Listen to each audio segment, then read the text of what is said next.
Уважаемые котовчане, мы сегодня открыли наш лагерь, костер, сегодня заехали дети. Ну, конечно, все по-новому, все по-другому.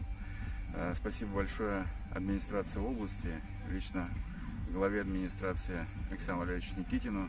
Мы получили 12 миллионов рублей, все, что мы хотели, закупили все необходимое оборудование, все необходимые средства защиты, поэтому на сегодняшний день мы готовы к принятию и уже приняли 95% всех тех детей, которых мы ждем, в том числе почти 100 детей котовчан. Уважаемые родители, к вам обращаюсь, прежде всего, забудьте, пожалуйста, на 3 недели сюда дорогу. Все равно вас никуда не пустят, никакие передачи не будем передавать, а если все-таки это случится, то будут приняты очень жесткие меры, вплоть до того, что вы заберете ребенка из этого лагеря. Не надо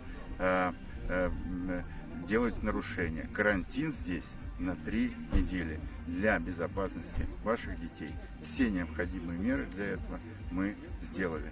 Ну а нашим детям хорошего отдыха. Спасибо. Да. Здравствуйте, друзья.